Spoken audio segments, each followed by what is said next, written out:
are here to help her and help the district in any capacity that we can. Also had conversations with our new mayor and shared our college projects and priorities. I do want to share with the board on the TRUE grant. We were awarded $250,000 by the Texas Higher Ed Co-Board, and this grant is going to help facilitate a electrician apprenticeship through our HVAC, which is our air conditioning program. So we're excited about that program and helping us get another occupational trade under our belt there, and more opportunities for our students. The audit, we have Mr. Eric Eid here that will present our audit opinion and go over the financial statements, the core. What I've given you here is, so the financial statements give you net assets. I know many of you remember fund balance from years past, how we used to measure how we were doing by fund.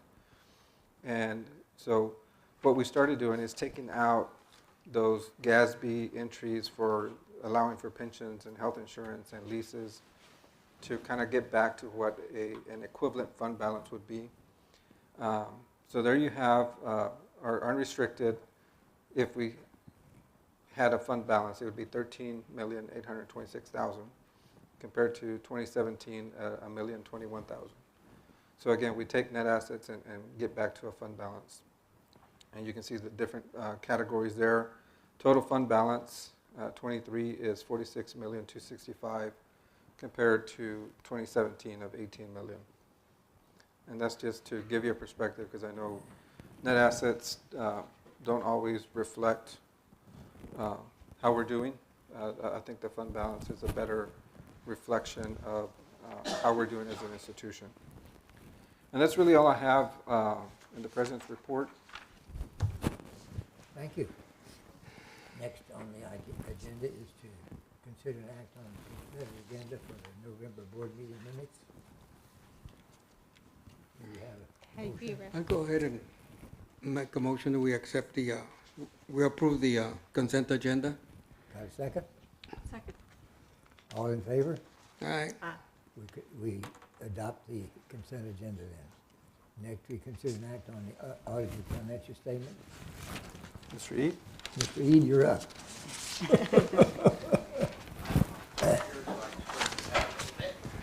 You can use that wider.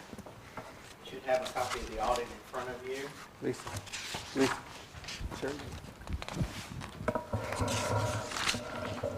If you will turn to page 5, this is our audit opinion. You received an unmodified opinion this year that in our opinion the financial statements are presented fairly in conformity with generally accepted accounting principles as of the end of your year, August 31st, 2022. Again, this is the best opinion you can receive. If you will turn to page 8, this is the management discussion and analysis. This is the same information that's presented in the body of the financial statements, but as you go through here, you'll see we've got condensed comparisons to prior years. We've got pie charts of your revenues and expenses. Again, it's the same information, it's just presented in a graphical narrative format.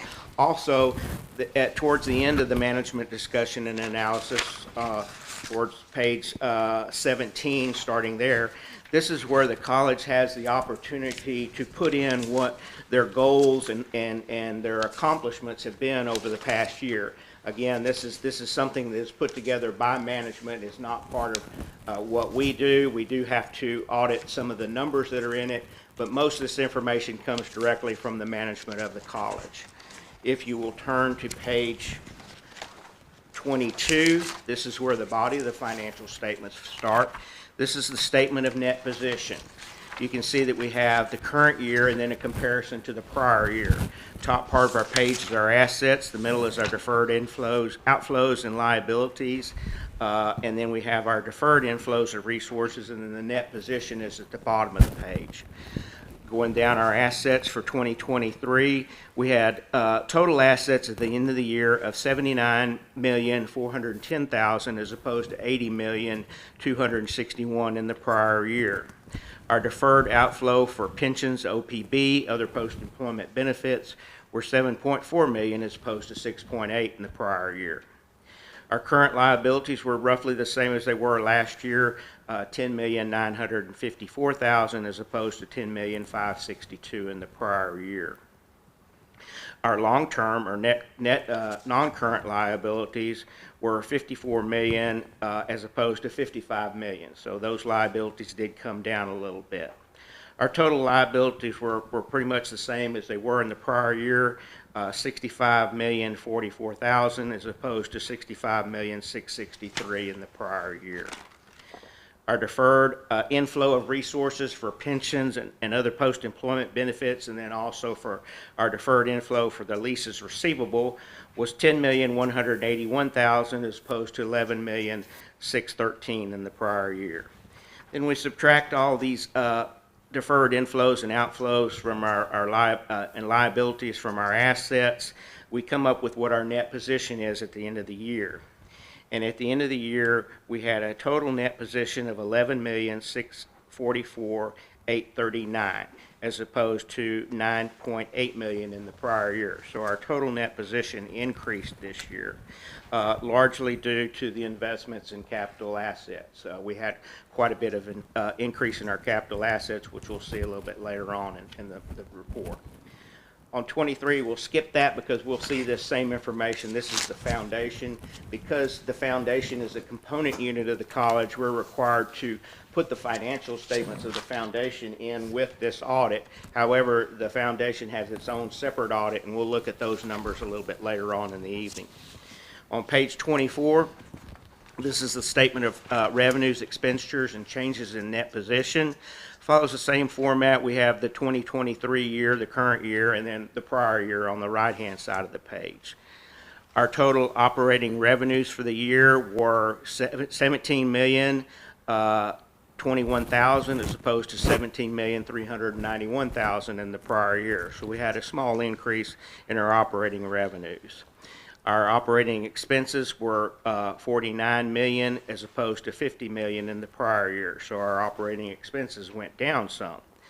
So again, the way the reporting of this is, we have to calculate what's called an operating loss, but in this case, it is before income from any of your state allocation, so it's a little bit misleading in this number, but it actually, the operating loss was a lot less than it was last year, $31 million, almost $32 million as opposed to $33,294,000 in the prior year. Then we get to add in what they call non-operating revenues, which again is a little misleading in my opinion because your state allocation, your taxes, your federal revenues, gifts, investment income, all these things, they're considered non-operating revenues. However, that's what basically is what's driving most of the income for the college. That was $33,761,000 as opposed to $36 million in the prior year, mainly because your federal operating revenues were a lot less this year due to the fact that we didn't have the COVID money this year that we did have in the past. So that was $14 million as opposed to almost $20 million last year. I think the numbers we came up with was about $25 million that the COVID had popped into at the bottom line basically of the college. So that was a big help to the bottom line net position of the county in the past 2 years, the college in the last 2 years, but that's gone away now. So we're on our own. So bottom line, when it's all said and done, we subtract our expenses from our revenues. We had a total increase in our net position of $1,765,000 as opposed to $3,500,000 in the prior year. Again, most of that increase last year was due to having the COVID money. So this is a good standalone year. Do you remember how much COVID money there was this year? It was significantly less than what it was in the past. I remember it was 600,000 to 800,000. Is that right, or $1 million? I can't remember. About $1 million, yeah. So even without the COVID money, we would have had an increase in our fund balance this year, net position. Again, on page 25, we'll skip that because that's the foundation, which we'll see later. On page 26, this is the statement of cash flows. This statement shows where your cash came from and where it went. And at the end of the year, we had a decrease in our cash of almost $3 million. However, if you will look towards the middle of the page on 2023, you'll see that we used a lot of our cash for the purchase of capital assets. We had a little over $5 million that was used to purchase capital assets this year. We also had to pay down on our principal and interest, principal of our notes. So we had a $7.4 million of our cash that was used to purchase capital asset activities. So the net result, again, was we had a decrease in our cash of $2,900,000. Starting on page 30 are the notes to the financial statements. These are the notes that are required by generally accepted accounting principles.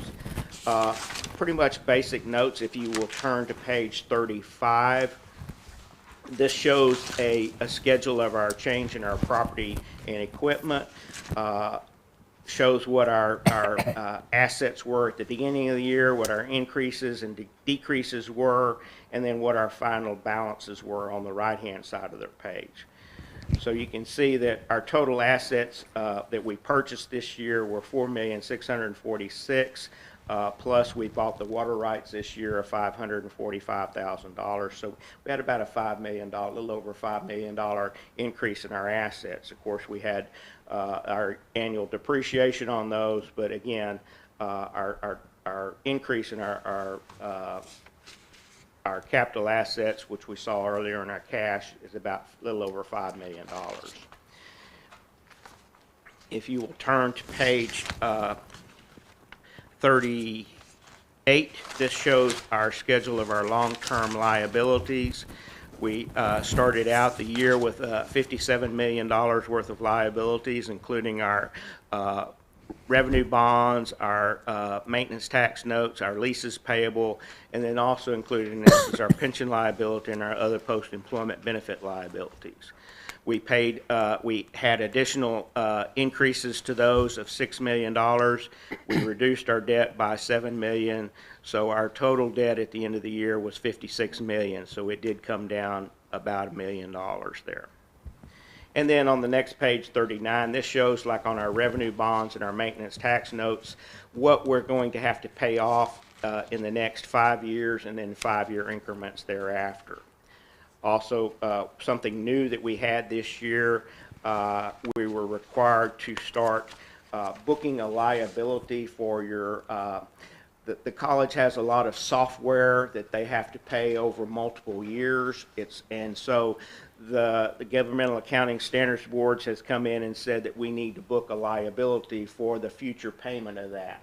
So that's what we have this year. We had $488,000 worth of software leases that are going to be paid out over the next 4 years that we had to book as a liability this year and start amortizing those costs. So that was another increase to our liabilities that we didn't have in the prior year. For those of you that were here for a long time, remember that we had this same thing happen to us probably now about 10 years ago when we had to book the pension liability to our bottom line. Really hurt not just the college, but every government, because that basically made most entities go into the red as far as their net position. And this is along the same track. We did the same thing last year, had to book a liability for capital leases. Now it's the software.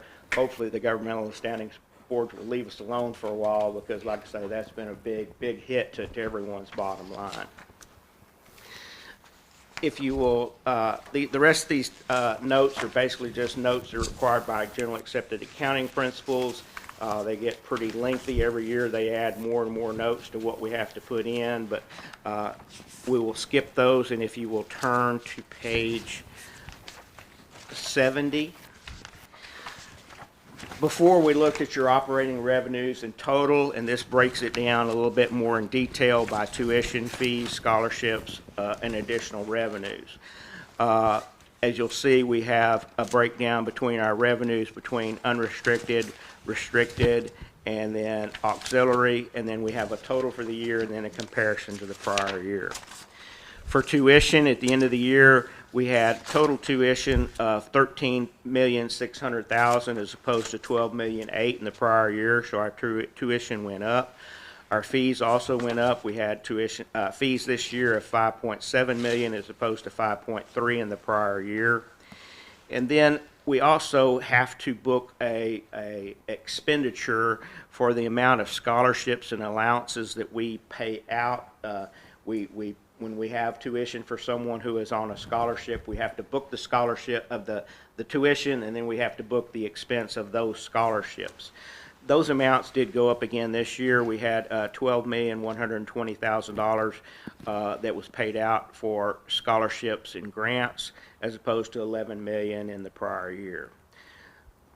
The most useful number is when we get down to that net tuition and fees at the middle of the page, and our net tuition and fees for the year was $7.2 million as opposed to $6.8 million in the prior year.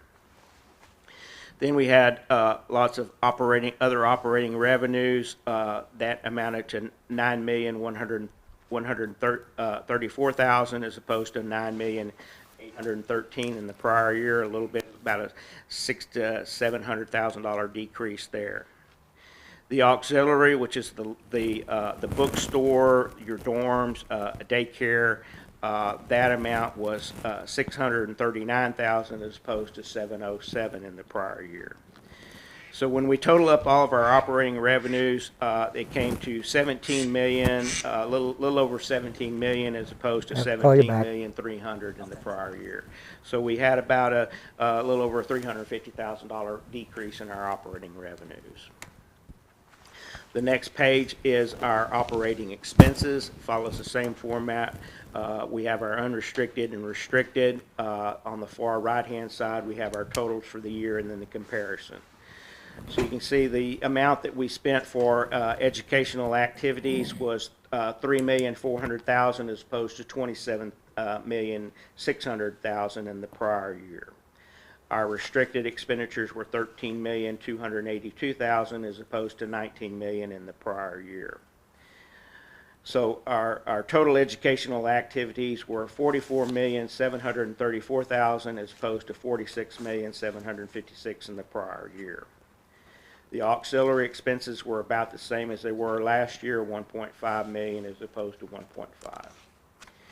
Then we had our depreciation that was added in. So at the bottom line is our total operating expenses for the year were $49 million as opposed to $50.5 million in the prior year.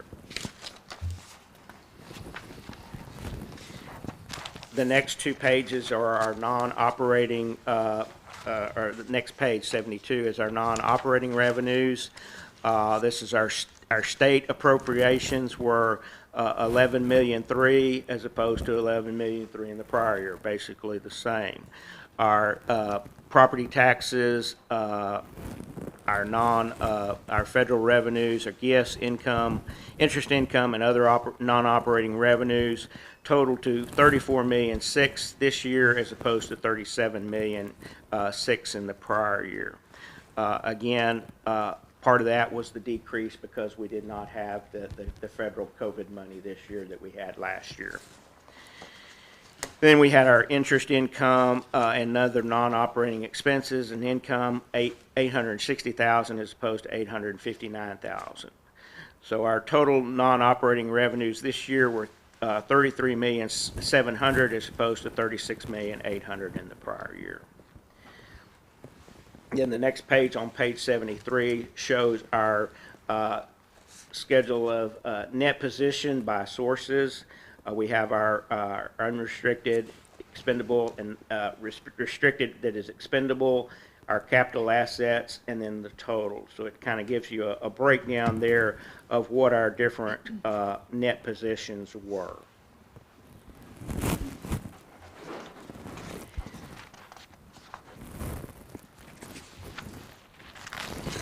starting on page 75, because we receive over $750,000 worth of federal funds, we're required to present a single audit where we have to go in and actually do some additional testing on your federal programs.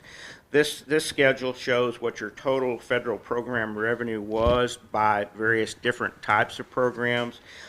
We received $20,800,000 worth of federal programs for various different sources.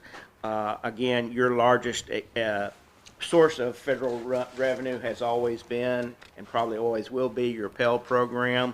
That number is kind of, I guess I'd say, plateaued off the last few years. That's based on your tuition. But that's always been one of your major sources of federal revenues.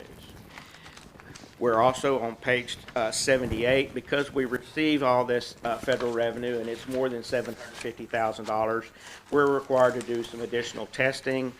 This opinion is on your internal controls over all of your federal programs, and in this case, you received an unmodified opinion that, in our opinion, we did not find any deficiencies in your internal control or compliance issues.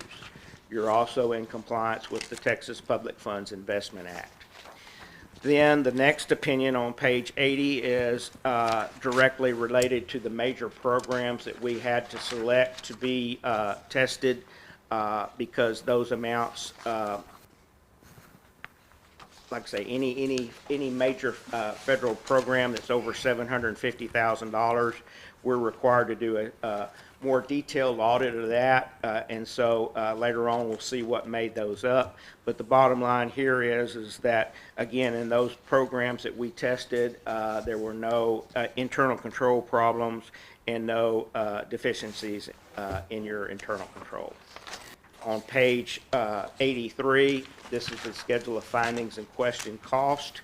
Towards the middle of the page there, this will tell you the programs that we were required to select to do that special testing on.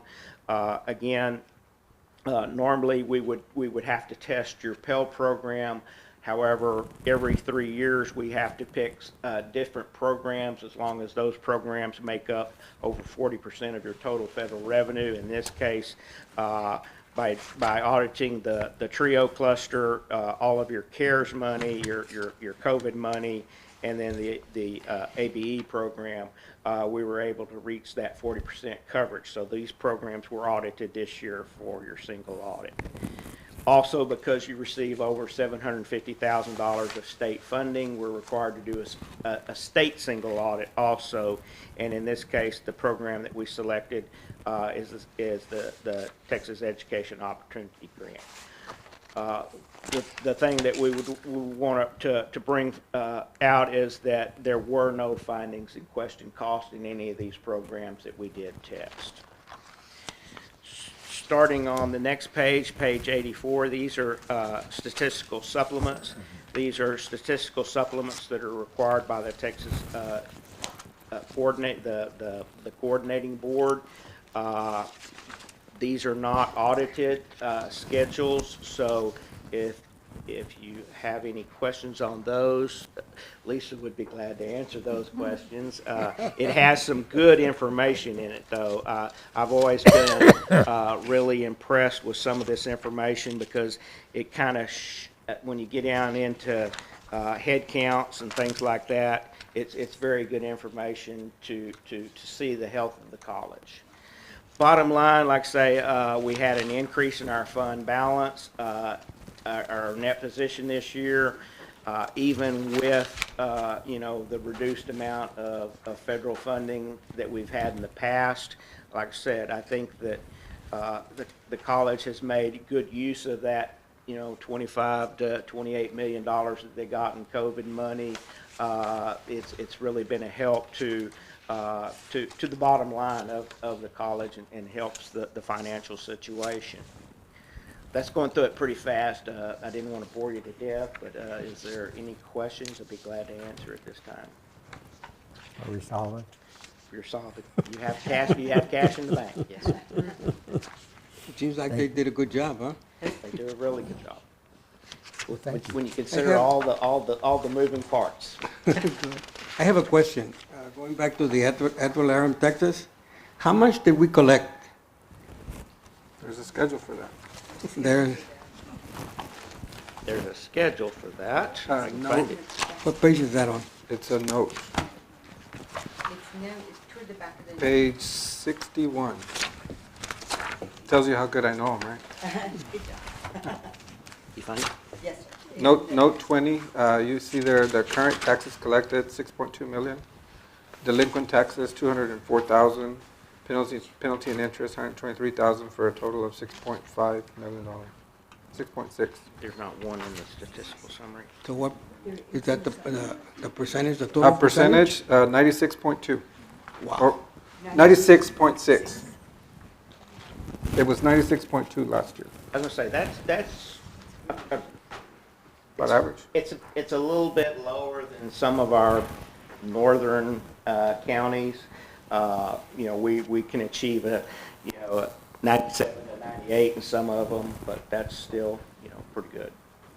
And again, those are monies that you will eventually collect, because course. under the laws of the state of Texas, we can't, the property taxes will never be written off except for personal property taxes, because when properties change hands, your tax attorneys have put liens against this property. So whenever the property is sold, those taxes will have to be paid first Right. before,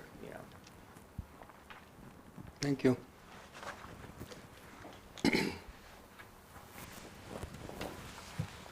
Well, thank you. Thank you. Did a fine job. And Lisa, They do a great job. okay, yeah, well, to have it ready for him. We now close the meeting. We need a motion to accept the audit. Oh, have a motion to accept the audit. I so move. I'll second. All in favor? Aye. Any opposed? Motion carried. We'll recess our college meeting Yeah. Foundation meeting? and open the foundation meeting. Y'all are fine. You don't have to leave, unless you want to. We're just recessing the college and opening the foundation meeting so he can present the other He audit. can do his thing and get out of here if he wants to.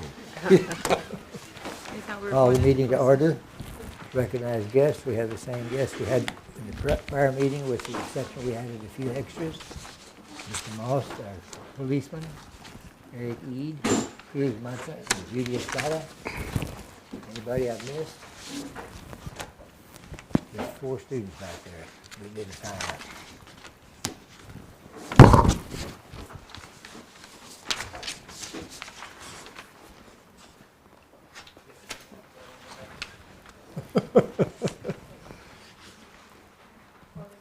We need a motion to consider and act on the consent agenda to suspend reading the minutes. Do I have a motion? I move. Any second? Second. All in favor, say aye. Aye. Minutes of the consent agenda are accepted. Next, we have a consider and act on an audited financial statement by Mr. Ead. Okay, this one is considerably smaller. You should have another copy in front of you.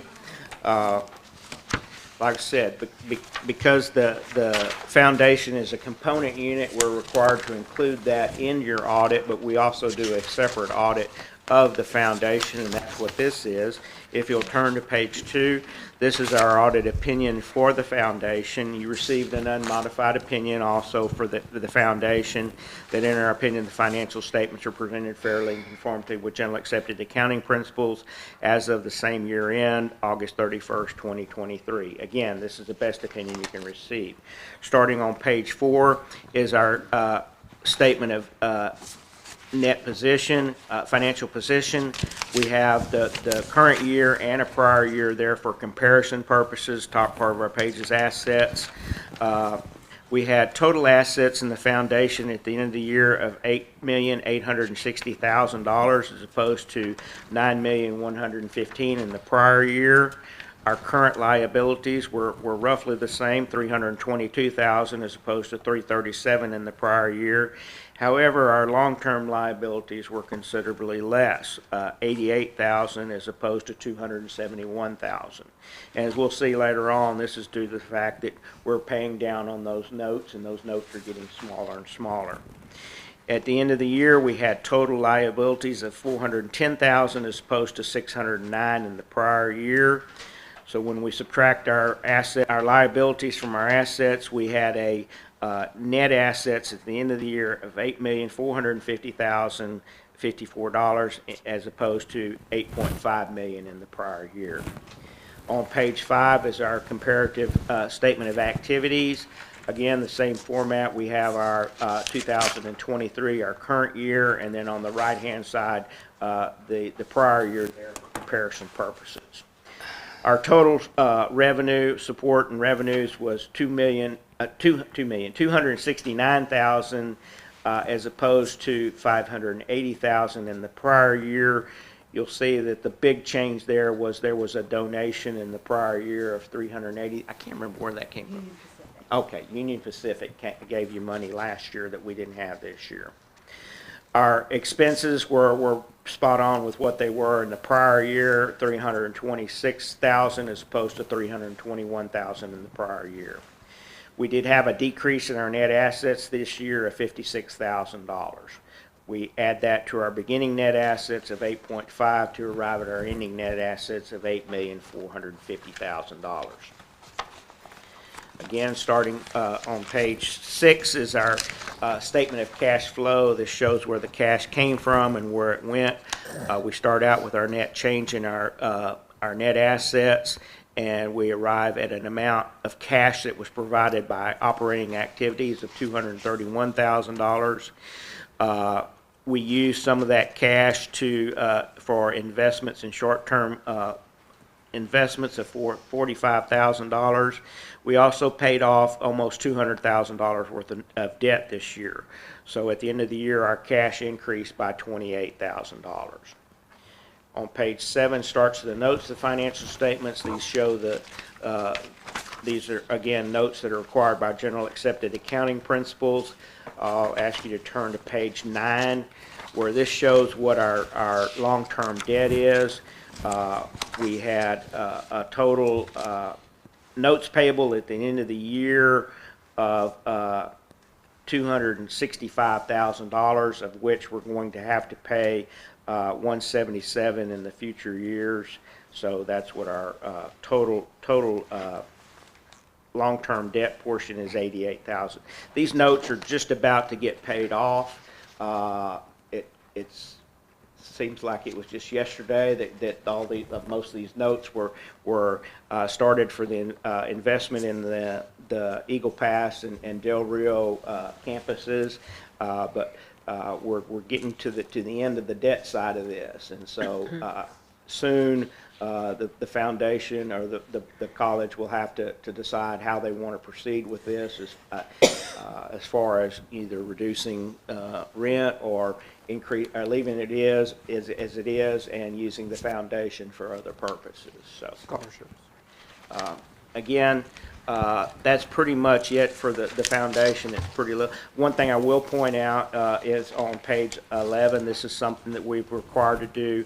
Back years ago, back in 2012, the foundation purchased some land, and it's one of those things that there was a lien on this property that if we ever were to sell the property, we would have to pay that money back. So there is a liability that is on the books for $120,000 for that purpose.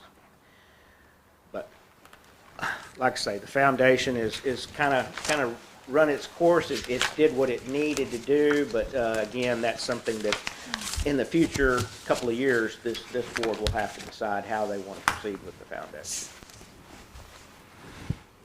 We need a motion to accept the audit. I move we accept Second. All in favor, say aye. Right. Anybody opposed? Wonderful. I guess now we need to adjourn the foundation meeting. Thank you. Need a motion? So moved. Second? Second. All in favor? Aye. Aye. Foundation meeting is closed. We reopened the board meeting I move we adjourn. This one? and go into executive session to consider personnel matters.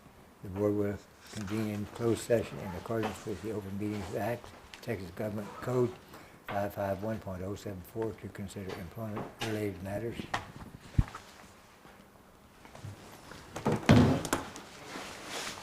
We'll see y'all later.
Thank you.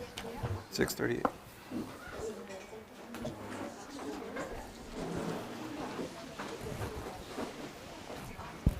6:54 to go back in the meeting. We'll reconvene the open meeting at 6:54 to act and consider acting on a housing contract revision. Yes, sir, that's item number 9 in your board packet. And what we've done is just kind of, there's no material change in it other than cleaning up the language. You have the copy there of the new contract. I have a copy of the old one here if you have any specific questions, but it's just correcting some of the language. The rates are still the same. Some of it has to do with when there's disciplinary issues, the process for a student to appeal that decision is more consistent with what our policy says. Any further discussion on the matter? We need a motion to accept the changes. Then I'll go ahead and move, accept those changes. Need a second? I'll second that. Motion been made and seconded to accept the changes in the housing contract. All in favor, say aye. Aye. Aye. Anybody opposed? Motion passed. Next item on the agenda is consider on Watermark student success and engagement software. Yes, sir, this is item number 10 in your board packet. So we've been evaluating different software to help us manage our student success initiatives, how we track students. As you know, the state changed how the funding is, so this particular software is more robust than the one we currently use. So right now we're paying 93,000 a year for the software, and this one averages 60,000. So it's actually cheaper, but it's a more robust program. So we're recommending, they offered us 2 options, a 5-year contract and a 3-year contract. The 5-year has a 3% increase built into it. The 3-year has a 5% increase into it. The current software that we have now, we've had it for, what, 15? 13, I believe. 13 years. Our recommendation is to purchase the Watermark software on a 5-year contract. Anybody, any discussion? So the current software that we have now, we're still going to have to pay that out for the next 4 years, is what Mr. Eads said? No, that one lapses August August 31st. August 31st. It's only a year. It's a year at a time. Well, Mr. Eads just said we had Oh, 4 more oh. years to pay on software. That's a cumulative of all the different softwares that we have. Okay. So more than likely, it's probably colleague. It's any of the ones that are more than a year. And what do we currently use? It's called Studious. It tracks student contacts. It helps us analyze data of completion rates, success rates, all the metrics for based on curriculum. Anything you want? No, that's a good summary. The Watermark one, the one that we're proposing, brings in a lot more components than Yoga Type does for $30,000 less a year. And it actually talks to our learning management system, and we can see students, we call it a regular green, so we can see at a glance if a student is doing well in their courses because it gives them a green. If they need a little intervention, it gives them a yellow, and we can send somebody out to go talk to them and help them. If it's a red, then we really need to go. We really need to go out and get them. It's very robust and very, very easy to use, user friendly. Do I understand we still have a year to go in the present program? August. August. Yeah, August 31st. August? So the 2024. the reason we're bringing this right We're going to now, overlap the two programs? For a little We're going to have two programs going at one time? we have to do the installation and the implementation implementation of this program. So it'll be ready when the other one when the other one lapses. lapses. Do we pay for it as we're installing it, or once it There gets is a it? $20,000 implementation fee that we have to pay so that they can implement it, so that we can do the implementation. And then the rest of it is due next year. But we're not going to be paying for two programs at the same time. We will for a little bit. But the new one won't be up and running. It'll be we'll be building it and making it work in that time. And we're paying for it while we're implementing it. Yes. That's generally the way Yep. those work. That's the only way we can have it ready to go by the time the other one lapses. And this is mainly a software for the staff, not for the students? For the students. It has an app, it has a student-facing app that they can use as well.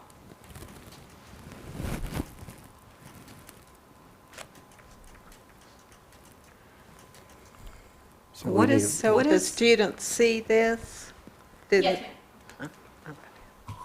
So they know if they're green, yellow, or Yes, red? they'll know too.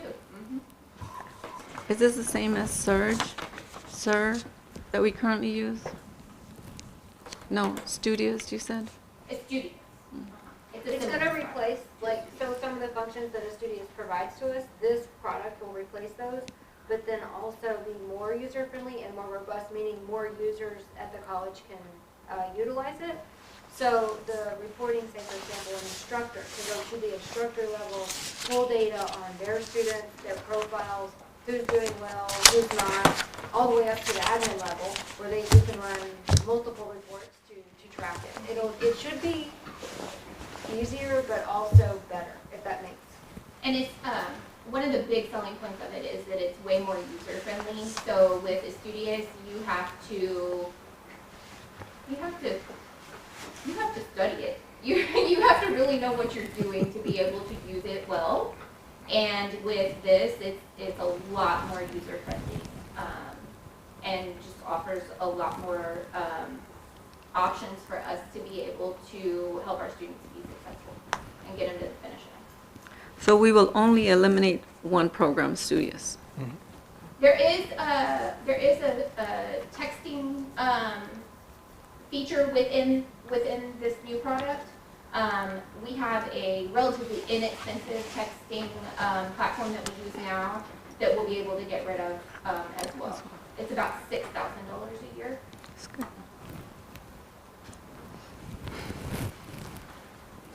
But until August next year, we're going to have two programs running simultaneously, Two payments. two payments. Right. So it'll take us 2 years to catch up.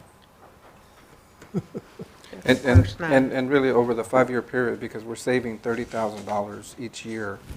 But that'll take 2 years to get even. Right. And then the other 3 years, We're cheaper. yeah. Okay.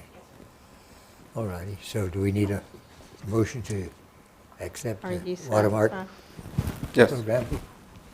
Elena? Second? Okay, we move. I'll second. Victor, thank you. All in favor?